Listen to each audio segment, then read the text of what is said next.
nous sommes en démocratie depuis la révolution démocratique de 1991. La Troisième République est née de la Constitution de 1992 et il y a eu 20 années de pratique. Nous avons vu nos institutions à l'œuvre pendant 20 ans et nous avons fait l'expérience malheureuse d'un coup d'État militaire qui a plongé le pays là où il est aujourd'hui. Je crois qu'il s'impose le besoin de revisiter les institutions de la République et d'en tirer des leçons des crises que nous avons connues en vue de repartir sur un bon pied. Au fil des ans, des dirigeants maliens ont perçu le besoin de relire les institutions, de relire la Constitution. Alors, après un tel tremblement de terre que nous avons connu en 2012, rébellion, coup d'État, effondrement de l'armée, effondrement de l'État, je crois qu'il serait bien sage de penser à relire la Constitution. Et moi, je préconise que l'on passe purement et simplement à une 4e République. Nous devons aller vers une simplification institutionnelle, une rationalisation des institutions. Je pense par exemple qu'il faut tirer les leçons de toutes les dérives que nous avons connues depuis l'avènement de la démocratie. Les dysfonctionnements, le non-fonctionnement des institutions, le fait qu'il y a plusieurs institutions qui n'ont pas joué véritablement leur rôle.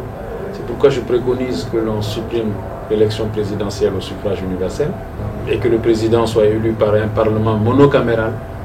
Donc, je pense qu'il faut renoncer à créer une 2e chambre du Parlement, ce qui ne fera que compliquer le fonctionnement des institutions, le va-et-vient entre les projets de loi, entre l'Assemblée et le Sénat.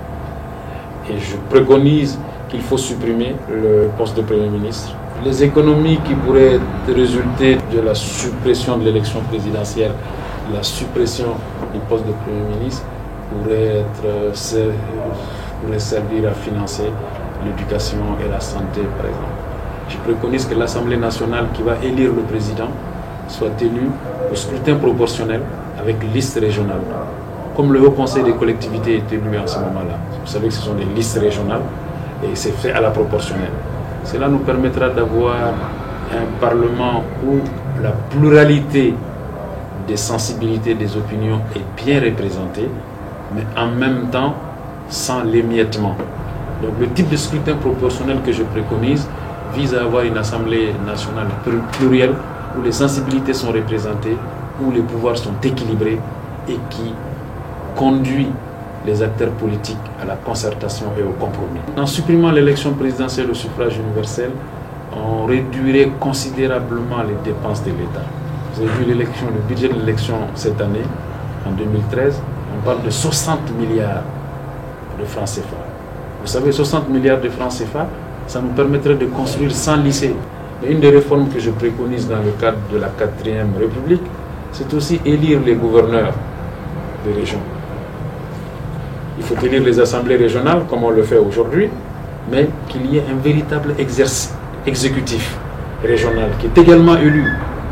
À mon avis, ce serait un important approfondissement de la décentralisation. Et ça permettrait aux populations de choisir ceux qui, tous les jours, ont un impact direct sur leur vie. Si l'élection présidentielle coûte cher à l'État, en vérité, nous devons faire des efforts de ce point de vue-là. Sans compter qu'on réduirait considérablement la corruption politique qui est induite par une élection au suffrage universel. Notre constitution qui s'inspire de la constitution française de 1958 crée un président de la République, même dans le contexte de la France, qui est quasiment un monarque. Alors, dans le cadre d'un pays africain comme le Mali, où les tendances à la personnalisation du pouvoir sont très fortes, un président élu au suffrage universel pendant 5 ans, qui n'est responsable devant rien, devant personne, mais ça peut représenter un danger. Le président serait élu par le Parlement, il sera responsable devant le Parlement, il viendrait régulièrement devant le Parlement pour défendre ses politiques. Je pense qu'il faut qu'on réfléchisse sur tout cela. Et nous avons besoin dans ce pays-là, après tout ce que nous avons connu, d'institutions fortes.